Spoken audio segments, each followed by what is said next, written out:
Testing today is rather simple. It's pretty similar to what we had since 1986 or so. A blood sample could be tested for the presence or absence of antibodies to HIV. First thing we do is a screening test, which is very sensitive. But anytime you screen large numbers of people, particularly low-risk people, you always get a certain number of false positives. If one were to test positive, then one would do a so-called confirmatory test. It's also looking for antibody by using a more specific technique. The important thing in screening is to use one test to pick out the people who are probably infected, and then a second test called a confirmatory to be sure that you've got the right ones. And it's also important that they be done using different technology. So in the case of HIV screening, we use one kind of technology called the ELISA for screening and another kind of technology called the Western Blot to confirm. Why is the Western Blot considered, at least for now, the gold standard of verifying HIV infection? The Western Blot is considered as the gold standard because it is a very specific test. Based on the criteria that are established by expert organizations, a certain profile will indicate infection in 100% of the cases. So that if we use the Western Blot and we look at the profile that's produced, the antibody reactivity against certain antigens or proteins of the virus, that profile is found to be accurate 100% of the time, or nearly 100% of the time when that profile is present. So the Western Blot is the gold standard in the sense that we can judge and base our estimate or predict whether a person's infected to a high degree based on that profile. Now you kind of touched on it, but can you just tell me what exactly does the term gold standard mean in scientific terms?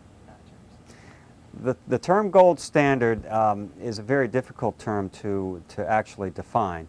What it actually means is the best test or the best measure we have currently available, whether that measure be growing the virus to confirm that somebody's infected. However, gold standards by themselves aren't necessarily 100% accurate. In fact, there are no gold standards that are really 100% accurate. There's always exceptions. But a gold standard is the best test we have in which to compare a new method.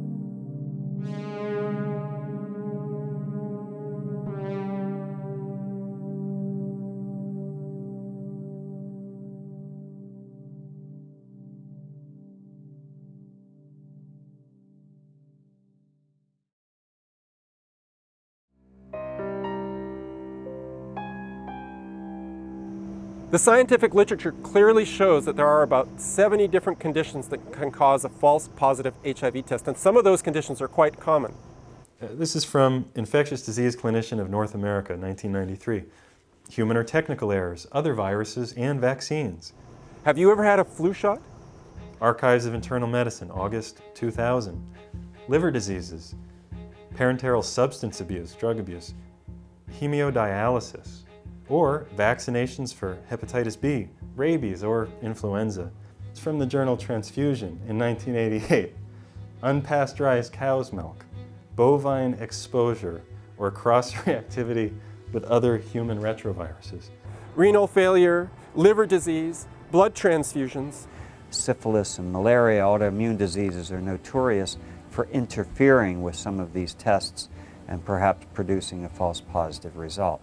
You can test positive if you've been exposed to the tuberculosis microbe, or not just if you've got TB, but if you've a friend, a close contact who's got TB. Hypogammaglobulinemia, it just means increased levels of antibodies in general. Pregnancy, which is well known to produce false positive tests to many antigens. Multiple blood transfusions is another one. Any reason to get false positive Western blot tests? Archives of Internal Medicine, August 2000. Causes of indeterminate Western blot tests include lymphoma, multiple sclerosis, injection drug use, liver disease, or autoimmune disorders. Also, there appears to be healthy individuals with antibodies that cross-react. The Western blot is not used as a screening tool because it yields an unacceptably high percentage of indeterminate results. It is true that there's many publications in the literature that speak of false positive test results on HIV tests due to a multitude of different factors. However, I want to emphasize that the term false positive is really a misnomer because there is no test for HIV. So if we can't say which sample is truly infected and which one is not infected, then how can we judge whether or not another test is scoring falsely positive or truly positive? The specificity of these tests have not been scientifically evaluated, and this should have been done before they were introduced into clinical practice.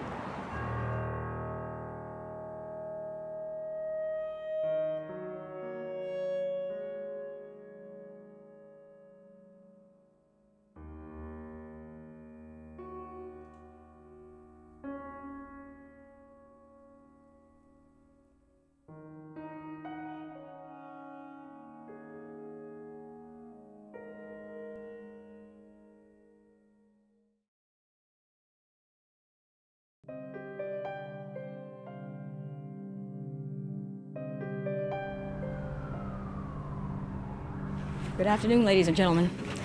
The probable cause of AIDS has been found. Credit must go to our eminent Dr. Robert Gallo, who directed the research that produced this discovery. What was new that day is for the first time we were saying, that's the cause, I'm sure. And we have a blood test that'll protect the blood supply tomorrow.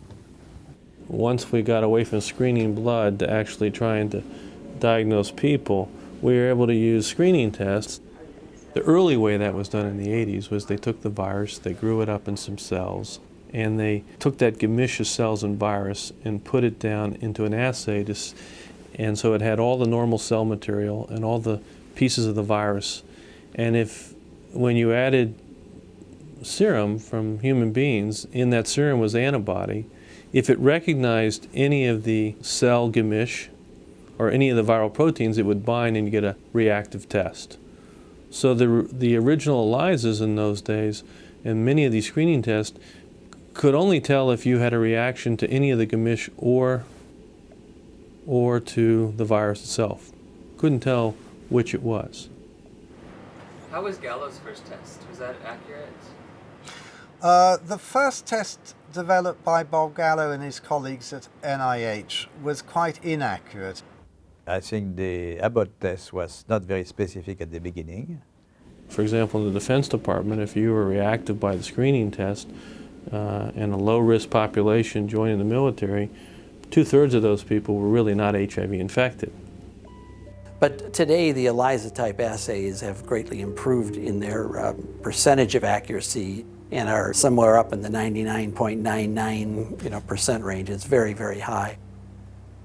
The test is 99.9% accurate, but for what? The question is, for what? This is from the New England Journal of Medicine. In 1985, at the beginning of the HIV testing, it was known that 68 to 89% of all repeatedly reacted HIV antibody tests were false, some 70 to 90%. At the beginning, they only used the ELISA, and we were worried for a while because we felt certain that a backup was necessary. As a consequence, we got in the habit in the U.S. of every time you got a positive result with an ELISA assay, you would then do a Western blot, which was a more precise, more expensive, more difficult test to confirm it. So you'd have some certainty that you were getting a meaningful result then if they both came positive. In '92, the Lancet reported that for 66 true positives, there were 30,000 false positives. And in pregnant women, quote, there were 8,000 false positives for 6 confirmations. 1996, in the Journal of the American Medical Association, the diagnosis of HIV infection in infants is particularly difficult because there's no reference or gold standard that determines, without doubt, the true infection status of the patient. In 2000, the Journal of AIDS reported that either 2.9% or 12.3% of women in their study tested positive, quote, depending on the test used. But since there was no established gold standard test, it's unclear which of these two proportions is the best estimate of the real prevalence rate. No, I think they are very good tests, very accurate, very sensitive everywhere, in the United States, in France, in Europe, everywhere. And they're also rapid tests as well. If an ELISA is positive, it does not mean that the patient is HIV positive. That's a problem. I don't think the Western blot is a useful diagnostic test. I don't think it's worth doing. We always say to our clients, even if you have tested here, you can go to other centers and go and test and verify our test. You cannot say we're 100% because you find clients going from area to area doing tests. And they come with stories that I was negative at a certain area, I'm positive with you. How do they decide whether they're positive or negative? We cannot tell because we are using a rapid test.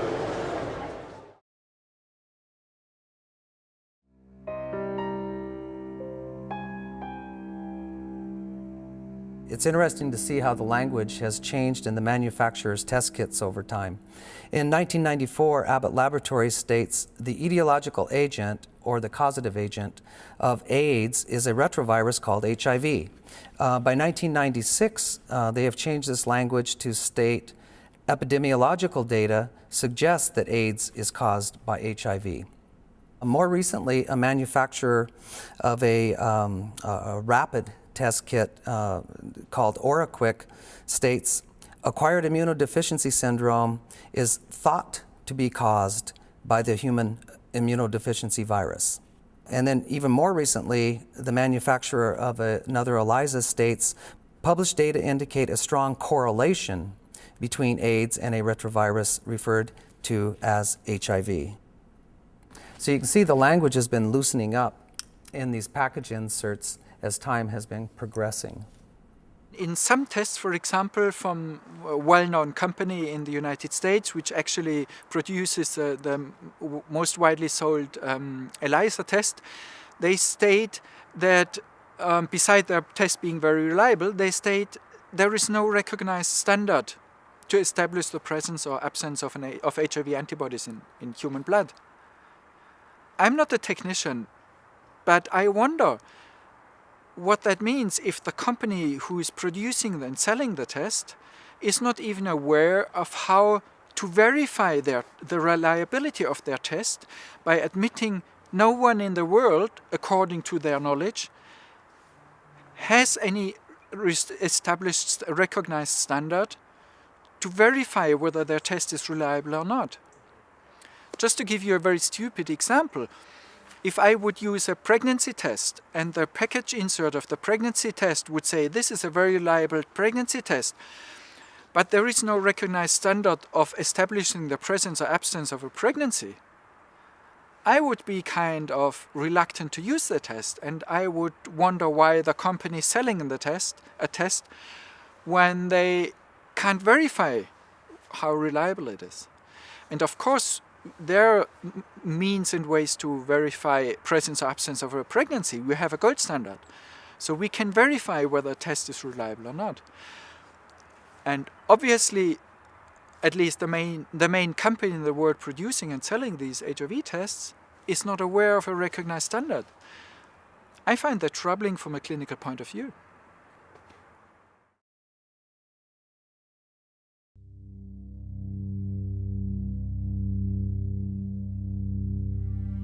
Some people argue that that we have a confirmatory test in some parts, some Western countries, and that repeated testing can lead you to a safer diagnosis. But if the very basis of the test is faulty, then nothing works, in fact. The confirmatory test is a bit more sophisticated, in which you take the virus and you break it up into its different components and you put it on a strip that separates the different components, and it's called a Western blot. So the Western blot actually looks at bands of the proteins. When there is an interaction of the antibody with the viral protein in question. Let's say the viral protein that's called P24, or the envelope we call GP120. When you see bands lighting up, well, those are surely the viral proteins because they're scoring of exactly the size that we know the viral proteins to be. And you only see those bands when the antibody has interacted with them. When you're looking at this Western blot, how do you determine what is a positive? You need a certain number of bands being present. It depends a little bit on the producer of the test. It depends on the manufacturer. Is there different criteria for what might be a positive? Yeah, there are different criteria from the manufacturer. Thank you for the word. And also there are guidelines from the WHO and UNAIDS. Claudia showed me the package insert that comes with the Western blot. It contains 8 different sets of criteria for diagnosing HIV infection. Because of the different criteria that apply in different countries, you can be considered, you can test HIV positive in one country and be given an AIDS diagnosis as a result of that, whereas in another country you won't test HIV positive and you won't be given an AIDS diagnosis. It's ludicrous that you can be positive in one country and not positive in another. This is where the argument was early on, is how do you define criteria? In the early days, people actually developed criteria that were too much like a screening test. So if you had just P24, they might have called it a positive. Many people were diagnosed using these criteria, and then it was realised that 40% of people who are completely healthy have one or more Western blot bands, most commonly a P24 band.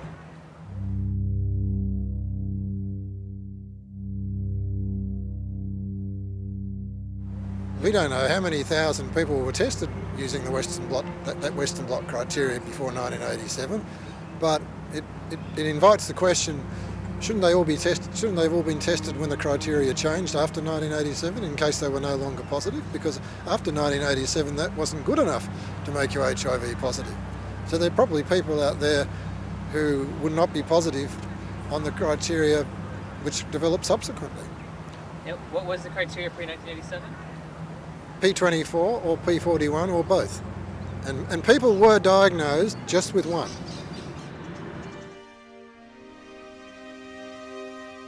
People had to learn what's the right criteria for reading Western blots. If you actually go back and look at the document, over time, those criteria changed. Up until 1993, the FDA criteria were like a protein band plus P24 plus P32. They actually specified what the bands were. Now, using the FDA criteria, which existed before 1993, only 80% of AIDS patients had a positive test.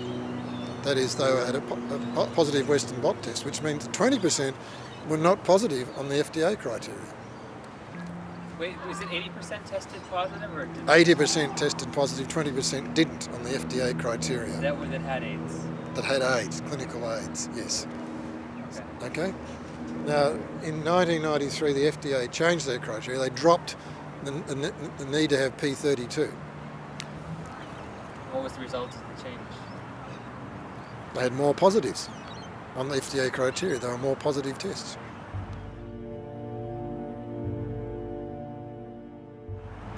The FDA criteria were said to be the most specific, but they weren't the most used. The CDC criteria are the most used in the United States, which means that people were not tested in the United States using the most specific test.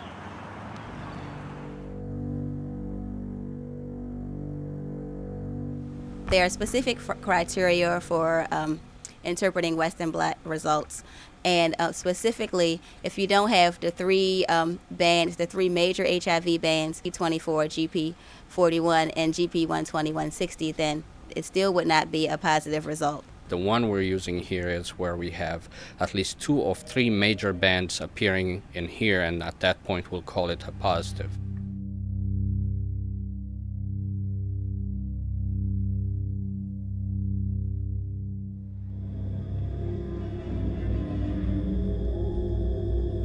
Most people that are infected, most people will have a full profile against all the viral components. In order to limit the number of false positives, how come they don't just, in terms of the Western blot, how come the criteria isn't just all 9 proteins? If you react with all 9 proteins and you're positive, how come it's only limited to 3? I don't know the answer to that.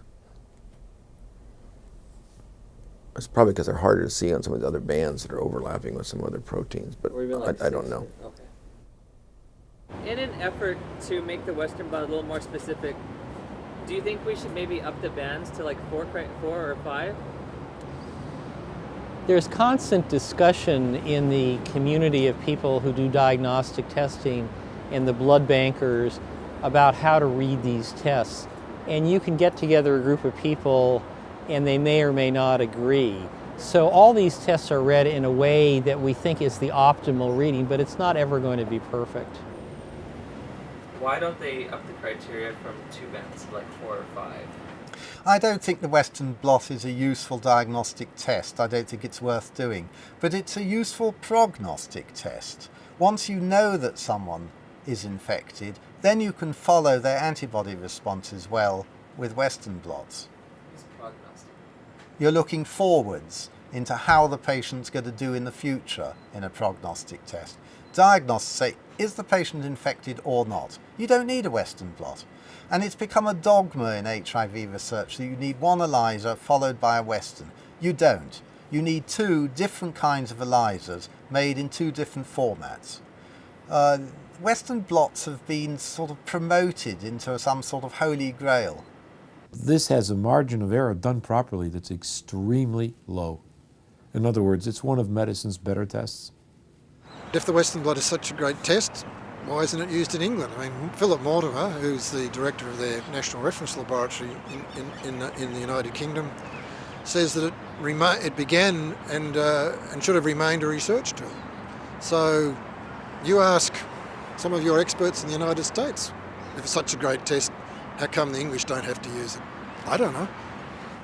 I can't comment about that because I'm not really sure why they did that.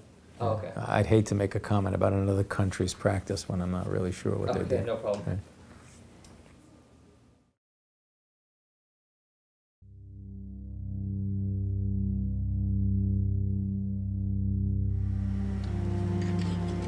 We have a group now of about 40 patients that have no detectable virus in their body, but they're not being treated. Mm-hmm. So the first question is, are they really infected? So the Western blots can have false positives?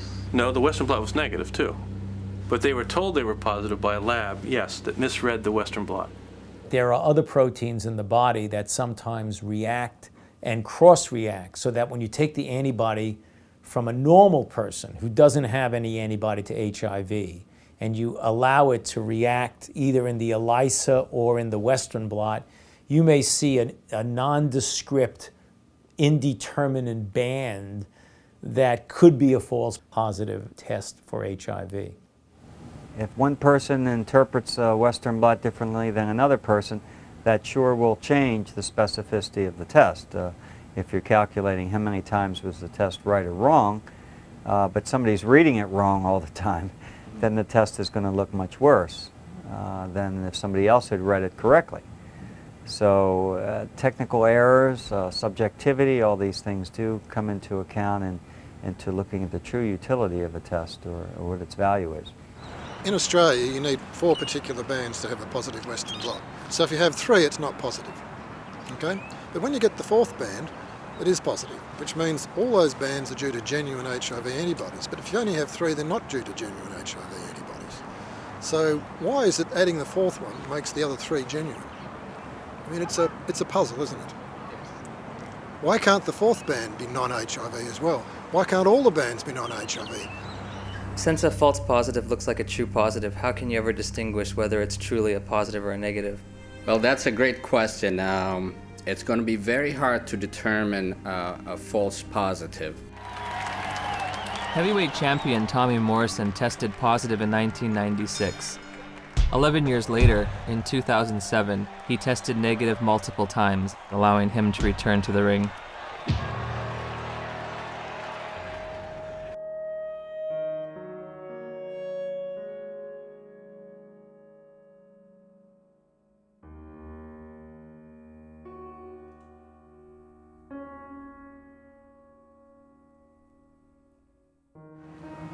The most important thing in this whole debate centres around the fact that antibodies react with more than one antigen, and antigens react with more than one antibody.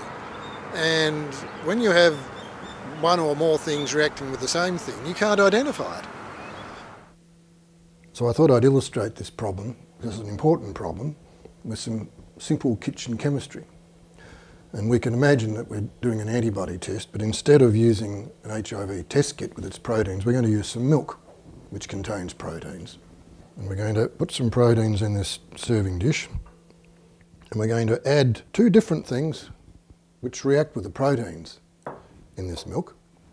So I'm going to take this lemon, I'm going to squeeze some of the lemon juice into the milk. I'm going to shake it around.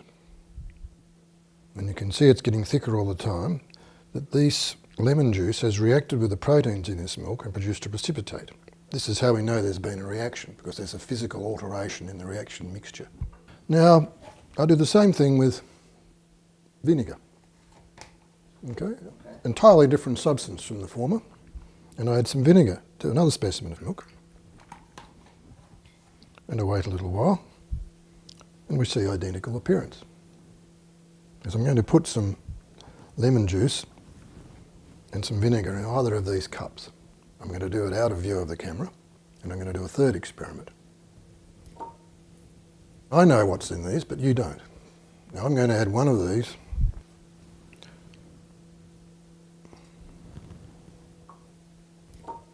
Unsurprisingly, we also have a precipitate.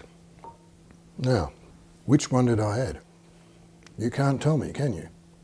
No. So when you have two antibodies that react with the same antigen, you can't identify which antibody it is.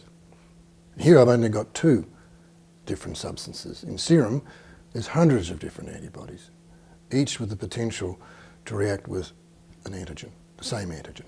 So when they say that they recognize that there is the ability for cross-reactions in HIV tests, they must have a way of identifying what is a cross-reaction and what isn't. The problem is this. Antibodies can react with many different antigens, and an antigen can react with many different antibodies. Once you let that into the equation, you can't identify one from the other. So you have to set it, that's the guts of the problem. That's the essence of the problem. You've no grounds for saying that anybody is HIV positive. It's just a contradiction in terms. You cannot say that these antibodies that are looked for with the so-called HIV tests represent the presence of a specific virus. That has never been proved. Are you saying that the millions of people that have tested positive aren't necessarily positive for a virus that they're told is going to kill them? That is possible. Definitely.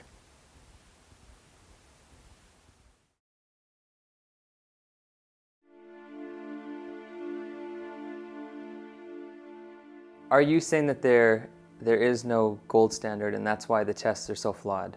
There is a gold standard. The gold standard is HIV, as proven by HIV isolation. But when you search the scientific literature, there's no data published on this. There's no data where they compare the presence or absence of the antibody tests, presence or absence of reactivity, with the presence or absence of the virus as proven by isolating it. Here you do not see anything about the details, but I would say it's probably a virus. These are HIV here? Yeah. Oh, so are these HIV too? Yeah, yeah. Everything's Probably. Probably. Yeah. What can I tell you? You know, I mean, it exists. Gallo said he had all these viruses, and it was a lie.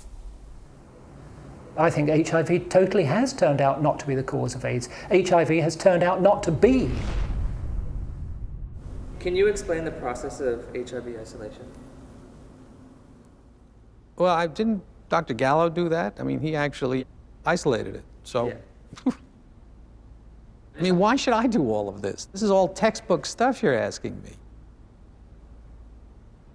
I'm not quite sure what's behind your question about isolation. I don't want to be your textbook, you know?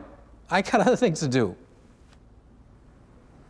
Today, we have not yet proof for the existence of any of the HIV proteins. And if you don't have proof for the existence of viral proteins, you cannot have proof for the existence of the virus.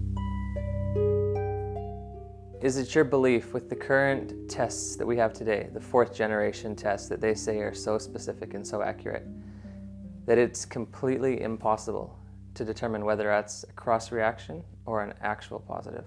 Well, you know, the fact that they have second, third, fourth generation tests is modifying the antigens or the actual methodology in the test kits.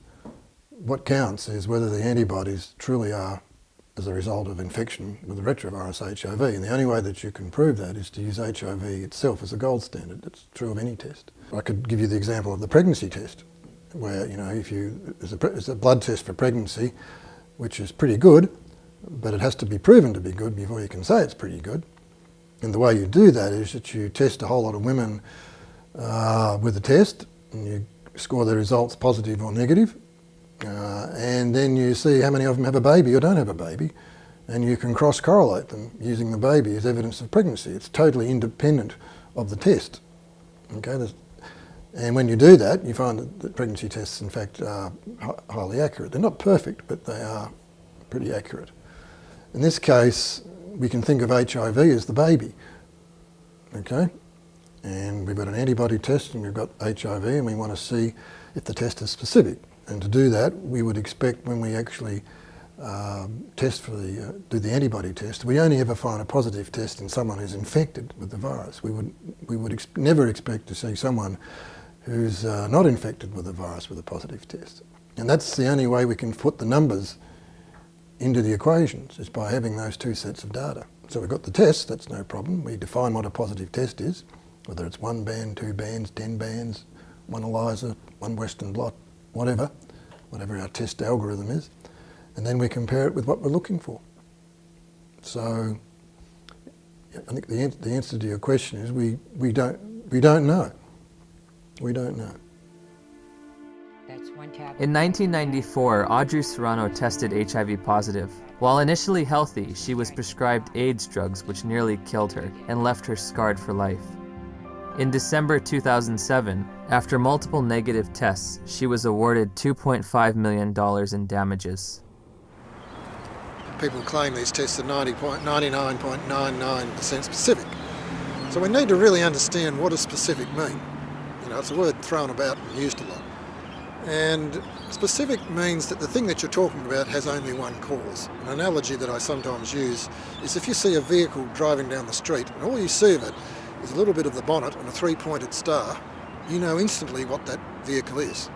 It's so well known I don't even have to tell you what it is. Correct? Correct. But if you're walking along the road and you see a tyre, then you can't say what vehicle that came from, because all vehicles have tyres. So the 3-pointed star is specific, highly specific for a particular thing, in this case a Mercedes-Benz, whereas a tyre is not. So in our view, because antibodies cross-react, because non-HIV antibodies can react with the HIV proteins, and the HIV experts themselves don't dispute this.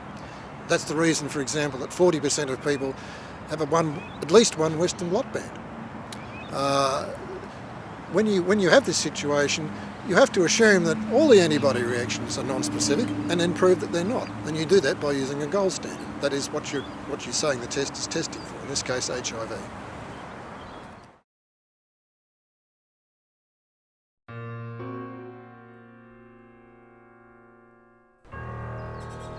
It's 7 a.m. here in Johannesburg, South Africa, and I'm a little nervous because I'm about to go in for my first HIV test. Tell me about your sex life. My sex life? What? What is the purpose of risk assessment? Well, you're right to get an indication whether we have to expect a positive result or not. Is there any other way that you have exposed yourself and you feel you might have contracted the HIV virus since you're here? No, I'm not gay, and I'm not a hemophiliac. I've never had a blood transfusion, and I've never used intravenous drugs. So I think it's impossible for me to have it. What's great about a rapid test? Well, they're less expensive and they're very quick. And we know that cheap and fast is always a sign of high quality. These tests claim to be HIV tests. I'm going to read from a section that says limitations of the test. The specificity of the Reveal Rapid HIV antibody test for blood specimens in low-risk populations has not been evaluated. They don't know, in their terms even, how well this test is going to work in people they don't want it to work in. Low risk. We don't think you're at risk. Rapid tests in Germany, it's not allowed for standard diagnostics. May I ask why? How come you don't use rapid tests for standard diagnostics? Several professional organizations who decide as an expert committee on guidelines how to do things. None of these responsible societies recommend it for scientific reasons. This is the language all these tests use. A reactive test result using the Reveal HIV antibody test suggests, that's nice, the presence of anti-HIV antibodies. That's good. Okay, we suggest that you're going to die soon. The Reveal Rapid HIV antibody test is intended to be used as an aid in the diagnosis of infection with HIV. But it's the test. I thought it was an HIV test. No, it's just it's a helper. How does it help? Here's how it helps. Results of the MedMirror Reveal test should not be used in isolation, but in conjunction with the clinical status, history, and risk factors of the individual being tested. How do you decide how to interpret as a technician? What do you do?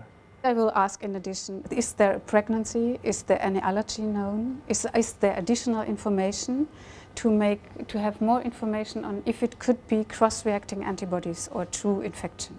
The problem is that we can't distinguish between a false positive and a true positive HIV test. The tendency is to call it a true positive if somebody's in one of the risk groups. And for sure, the first question is there risk? This I didn't even talk about, but it's one of the very first questions. Is there risk for infection? Okay, and is that the risk assessment section? Yeah. If you have risk factors, like you admit to being gay and to having had sex recently without a condom, you're suddenly at high risk. And this test is very meaningful for you, say we. You come in, you're a straight guy, come from a good family, you're a little worried because you had a European fling, but she was a nice girl. Nah, don't worry about it. So, do the answers to these questions help aid in the diagnosis? Oh, of course they did. Really? They do. This is from a journal called AIDS Alert. It's about the rapid test. If the same test was performed on 1,000 white, affluent suburban housewives, a low prevalence population, in all likelihood, all positive results will be false. If the same test was performed on 1,000 white, affluent suburban housewives, all positive results will be false. They'll be positive, but they'll be false. Why? Because we say so. That's why. We say who's positive. We interpret it our way. It really says that? The last bit I said. We interpret it our way. No, but it really says that housewives? If the same, let me read you the whole quote. Whether the test will perform as well in the United States as they have abroad is still unknown, experts add. Well, why might tests work well abroad? Because we assume everybody who tests positive, we're just going to say they're positive. Here, it's different. For one thing, using a single rapid test in a low prevalence population will give a lower positive predictive value. That error rate won't matter much in areas with a high prevalence of HIV because in all probability, the people testing false positive will have the disease. They'll be testing false positive, but they'll have the disease. We know they have the disease anyway, and the test result doesn't matter. That's what that means in English. Welcome to AIDS doublespeak. But if the same test was performed on 1,000 white, affluent suburban housewives, a low prevalence population, in all likelihood, all positive results will be false, and the positive predictive value plummets to 0. That's from AIDS Alert magazine, Coming to Your Clinic, Candidate for Rapid Tests. What that means is they look at a group and they say, there are this many people with AIDS in this area. And we define AIDS clinically again. We say that you have AIDS because we say that you fit the criteria now. And when we say that you fit the criteria, we say that the tests work better. I know that rapid tests are used in African countries. If you have a high prevalence of HIV infections, you have less risk to pick up false positives. Okay. Which might happen in countries like Germany with prevalence below 1%. Oh, so that makes a big difference in screening for HIV. So in a low prevalence group, you don't want to use rapid tests? Genau, because you pick up more easily the false reactives in the first assay, in the screening assay. Okay.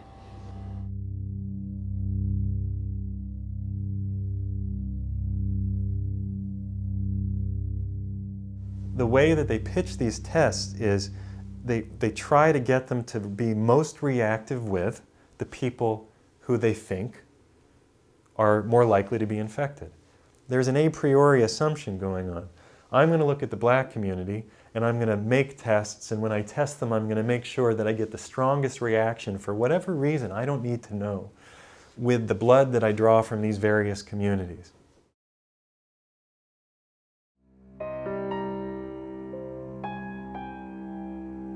The Knowing is Beautiful campaign is one of the many go get tested, it's responsible campaigns put out by little political action communities like AMFAR.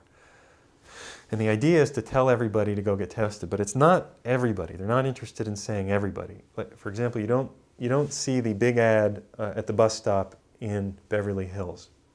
Knowing is beautiful, be responsible. You don't see it in Chestnut Hill, Massachusetts. You don't see it on the main line in Philadelphia. You don't see it in La Jolla, California. You don't see it in Burbank. You see it where? In the inner cities. You go into downtown Philadelphia, the whole thing is like, AIDS land. You go into the Castro, AIDS land. You see so many ads for doing the responsible thing. Why? Because we believe, for some reason, that some people, when they have sex, will also die. But some people won't. We forget that there's a long history in humanity of actually reproduction. There was that thing called the Crusades where people went all the way from Europe into Persia. They had lots of sex with a lot of people. They didn't have a Knowing is Beautiful campaign. Yeah, people probably didn't have AIDS. A lot of people probably died anyway. You look at now, we have this idea that these people, these very specific people, need to get tested so that they can be sort of monitored, and we can help them, I guess, by drugging them, by offering them drugs. Yes, but we know that once they get tested, if they test reactive and we say that's positive, we know that they're going to die. We know that. So it's really a great gift we're giving, if you see what I mean. The test makers are very clear, though, that we don't want to test in La Jolla. We want to test maybe in downtown San Diego, where a lot of the young gangbangers live, a lot of the young Mexican kids live. We want to test in uptown New York in the 170s, where a lot of Dominicans live. Certainly not in the 70s, where the nice, newspaper publishers and all these sorts of cable magnates live.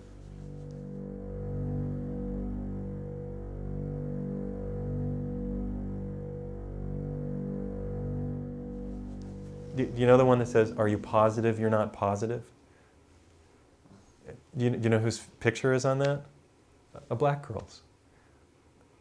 And a black guy's. I mean, I have him right here. Are you positive you're not positive? Right there. I'll give you the picture another time. But are you positive you're not positive? And here's one that says, the new face of HIV. But it doesn't say that. It says, la nueva cara de VIH. It says it in Spanish, and there's a picture of a young Latino girl. The Knowing is Beautiful campaign is an idea that somehow using tests that don't register anything specific is a meaningful thing to do to stop the problem of what we consider to be a sexually transmitted disease that's clearly a toxicological, multifactorial problem. But we're very clear about who we want to have tested, and the medical literature is even more clear about it. I think I would like to ask the question, you really believe that after these many millennia of life on Earth, in 1983 or 4, a virus came out, like a new product, that would be sexually transmitted, but only among like Latin and maybe black people and gay people? Gay men have been targeted for testing. In other words, the general population of the United States, there has never been the mass pressure, get tested, take an HIV test. But gay men, the propaganda there is everywhere. And so, of course, the more people you have taking the test, the more positives you will get. And to me, this is a very sinister development, or a very sinister phenomenon. The gay AIDS establishment and the medical community that serviced the gay AIDS community marketed the HIV test as the critical sign of whether you cared about yourself, whether you wanted to live or not. And it was very hard for anyone who was concerned about their health, particularly anyone who had lived any form of this lifestyle that was being called into question, to resist taking this test. You had doctors who refused to treat patients who didn't take the test.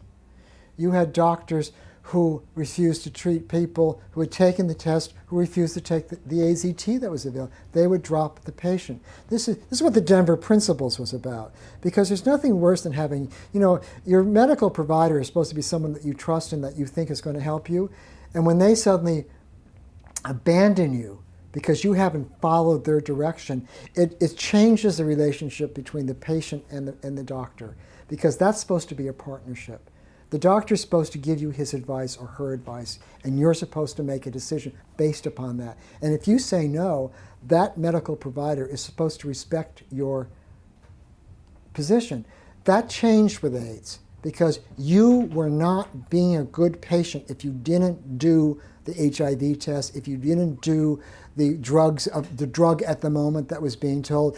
If you didn't do those things, then you wanted to die. A person who's afraid of dying, is terrified of dying, a young person, we're talking about almost all young people, who's terrified of dying, to be told, if you don't do this, you're going to die, and I don't want to have anything to do with you. That happened over and over and over again. And that's why when the PWAs nationally got together for the first time in Denver, I think it was 1986, and drew up the Denver Principles, one of the first things in those principles was, we have a right to say no to our medical provider, and to be respected, and to continue to have a relationship with that medical provider.